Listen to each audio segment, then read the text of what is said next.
ومن دعا الیہ ہدی الی صراط مستقیم، جو اس قرآن کی طرف لوگوں کو بلائے گا، کسی اور کو ہدایت ہو نہ ہو، اس کی ہدایت ہو گئی۔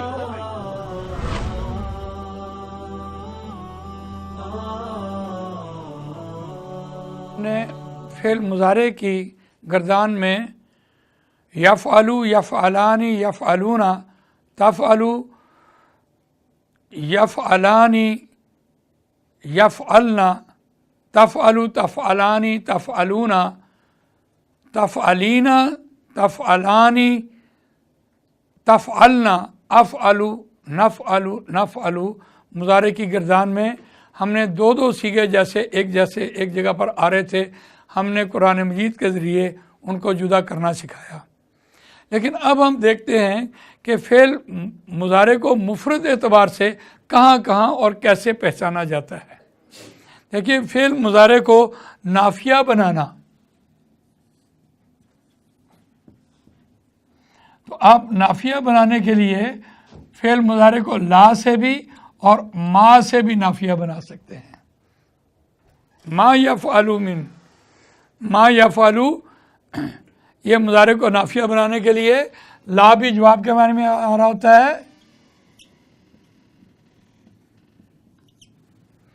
نہیں وہ کرتا یا نہیں وہ کرے گا۔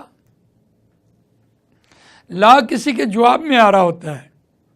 اب دوسری بات دیکھیے، فعل مضارع کو تاکید میں لے کے جانا یا سب سے پہلے مستقبل قریب میں لے کے جانا یا مستقبل بعید میں لے کے جانا۔ مستقبل قریب میں لے کے جانے کے لیے آپ سین لگا دیجئے اس کے شروع میں، مثال کے طور پر سَيَقُولُ السُّفَهَاءُ،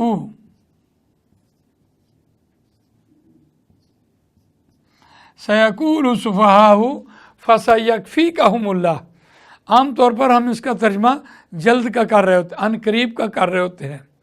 ان قریب کا ترجمہ قیامت کے اعتبار سے انسان کی موت کے حوالے سے تو ہو سکتا ہے، لیکن دنیا میں کام کے اعتبار سے ہم جلد کہہ رہے ہوتے ہیں، جلد ایسا ہوگا۔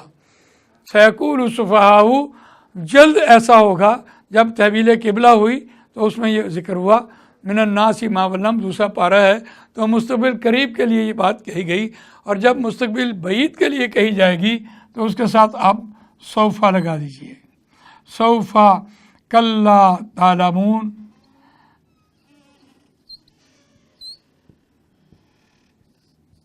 کلا سوفا تعلمون، ثم کلا سوفا تعلمون، ثم کلا سوفا تعلمون، یہ سوفا پہلے آئے گا، کلا بعد میں شروع میں آئے گا۔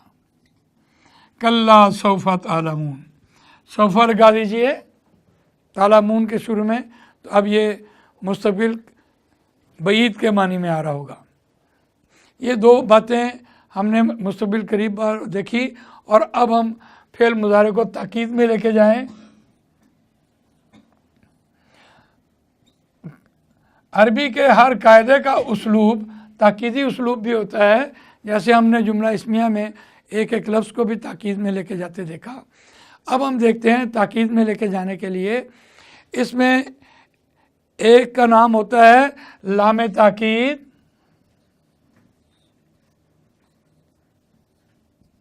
نون با ثقیلہ،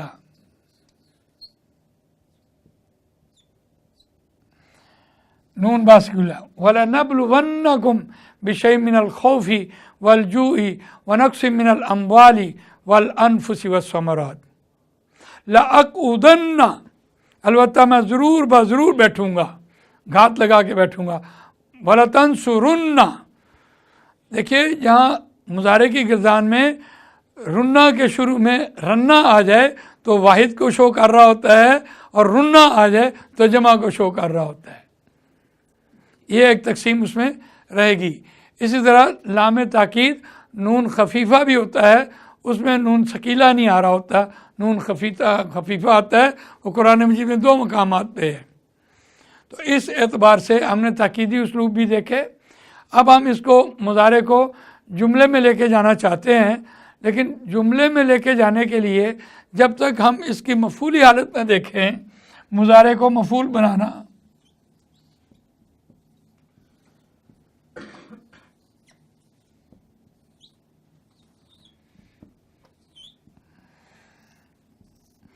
اگر ہم مضارع کو مفعول بنانا نہ سیکھیں تو یہ جملے میں نہیں جائے گا۔ ہم نے ابھی دیکھا ماضی کو مفعول بنانے کے والے سے ضربہ حامد محمودن، تو وہاں تو آسان بات تھی ہمارے لیے، لیکن جب حال المستقبل کو مفعول میں لے کے جانا ہوتا ہے تو پھر اس میں کچھ اور قاعدے شامل کرنے ہوتے ہیں۔ مثال کے طور پر دیکھیے، مفعول کے لیے، مضارع کو مفعول میں لے کے جانے کے لیے، ناصبہ بنانے کے لیے کچھ حروف ساتھ لگتے ہیں، جیسے ہم نے مرکب جاری کے لیے دیکھا تھا، جیسے ہم نے اسم کے ناصبہ حروف کو دیکھا تھا، اسی طرح ہم اس کو دیکھتے ہیں، کیونکہ مضارع کا ہر صیغہ فاعلی حالت میں ہوتا ہے۔ ہم نے فعل کی تعریف میں پڑھا تھا، فعل ہمیشہ فاعلی حالت میں ہوتا ہے، اور یہ مضارع کی گردان میں تو علامتی ذکر ہوتا ہے۔ یفعلو ایک علامتی ذکر ہے، یفعلو یہ فاعلی حالت ہے۔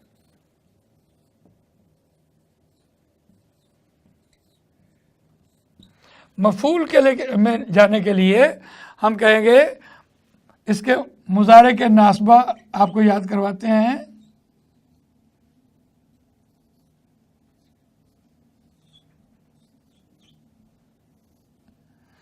ان،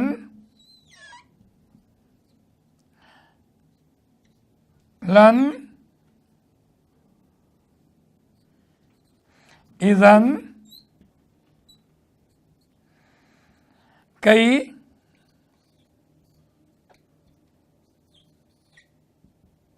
حتی،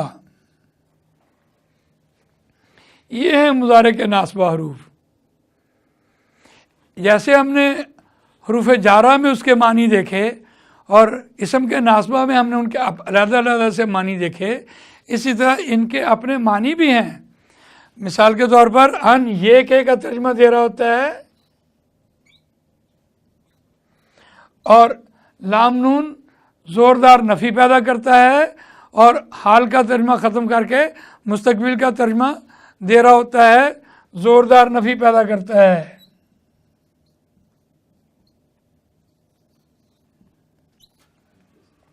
نفی کا پیدا کرنا، کئی جو ہے وہ کہہ کا ترجمہ دے رہا ہوتا ہے۔ اذن بہت کم استعمال ہوا، حتیٰ بھی ان کی جگہ پر استعمال ہو رہا ہوتا ہے۔ اس لیے ہم پہلے مضارع کو مفعولی حالت میں لے کے جائیں تو پھر ہم انشاءاللہ اس کو جملے میں استعمال کرتے ہیں۔ دیکھیے مضارع کی گردان ہم دیکھیں، یفعلو، یفعلانی، یفعلو، یفعلو، یفعلانی، یفعلون۔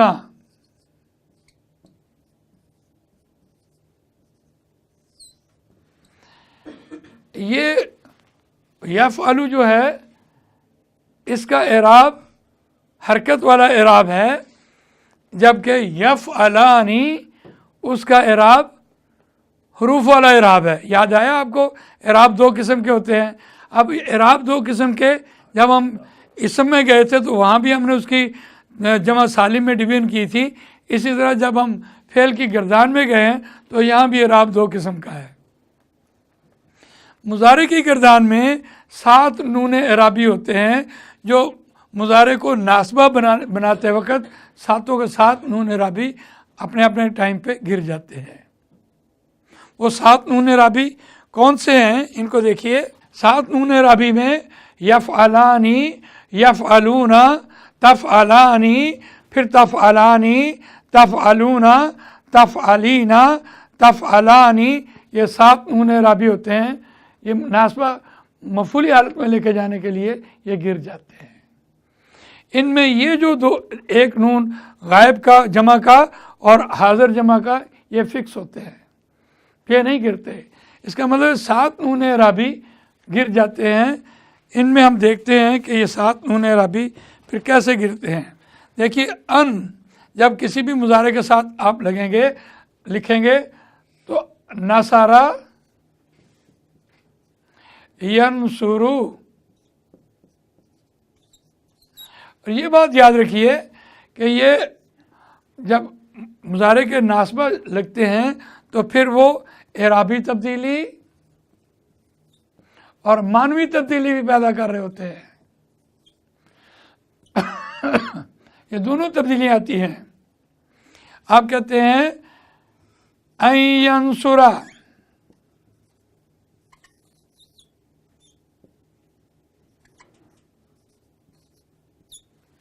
اعرابی تبدیلی میں حالت پیش جو ہے فاعلی حالت، وہ اس کی نسبی حالت میں یہ کہ وہ مدد کرے.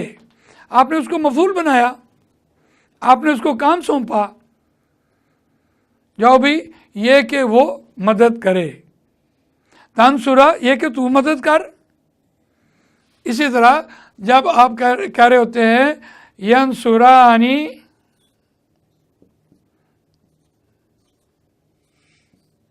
تو یہ ان کے لگنے سے ان ینصرا، اب یہ تثنیہ کی علامت ہوگی.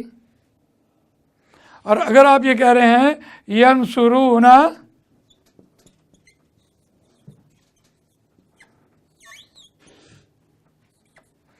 تو پھر اس کے شروع میں اعرابی تبدیلی کے حوالے سے ان ینصرا، نون اعرابی یہاں گر جائے گا اور ایک الف چھوڑ جائے گا، ینصرو. اب یہ علامت ہوگی. اب یہ ساری کی ساری گردان اسی طرح ان سے لگے گی اور نون اعرابی اس کے ساتھ گر جائیں گے اور یہ کہے گا ترجمہ دے گا. لیکن جب آپ لام نون لگا رہے ہوتے ہیں تو پھر دیکھیے لام نون سے لن ینصرا، ہرگز نہیں وہ مدد کرے گا، وہ مدد کرے گا، ہرگز نہیں وہ مدد کرے گا. آپ نے اسے کام سونپا، جاؤ بھی جا کے مدد کرو، تو ہرگز مدد نہیں کرے گا. اسی طرح جب آپ تثنیہ میں جا رہے ہوتے ہیں تو تب اس کا نون اعرابی گر جاتا ہے، یہ کہ وہ دو مدد، ہرگز وہ دو مدد نہیں کریں گے. اور جب جمع میں جا رہے ہوتے ہیں ینصرونا، لن ینصرونا، ہرگز وہ مدد نہیں کریں گے. ام لم تنذرہم، یعنی جب یہ کہا گیا تھا وَإِن كُنتُمْ فِي رَيْبٍ مِّمَّا نَزَّلْنَا عَلَىٰ عَبْدِنَا فَأْتُوا بِسُورَةٍ مِّن مِّثْلِهِ وَادْعُوا شُهَدَاءَكُم مِّن دُونِ اللَّهِ إِن كُنتُمْ صَادِقِينَ فَإِن لَّمْ تَفْعَلُوا وَلَن تَفْعَلُوا، تم ہرگز نہیں ایسا کر سکو گے. تو وہاں وہ دیکھیے لام نون کا استعمال ہوا. اسی طرح ایک لام کئی ہے جس کو ہم کہہ کا ترجمہ دے رہے ہوتے ہیں، اور یہ جو لام کئی ہے اس کی بہت ہی خاصیت ہے. لام زیر لی جب لگ رہا ہوتا ہے سارے سیغوں کے ساتھ لگتا ہے لینصرا،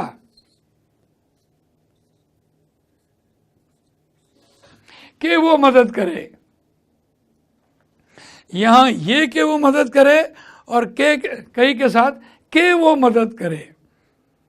وَلِتُكْمِلُوا الْعِدَّةَ وَلِتُكَبِّرُوا اللَّهَ عَلَىٰ مَا هَدَاكُمْ، یعنی کہ وہ اللہ کی بڑائی کو تسلیم کروائیں، کہ وَلِتُكَبِّرُوا اللَّهَ عَلَىٰ مَا هَدَاكُمْ، جیسا کہ ان کو راہ دکھائی گئی، وَلِتُكْمِلُوا، اور تاکہ وہ تکمیل کریں.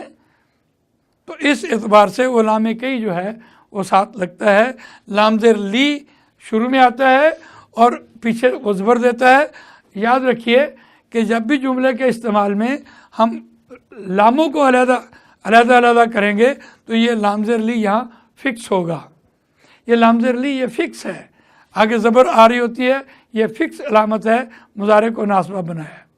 اسی طرح مضارع کے ناصبہ کے بعد ہم آپ کو مضارع کے جازمہ دکھاتے ہیں.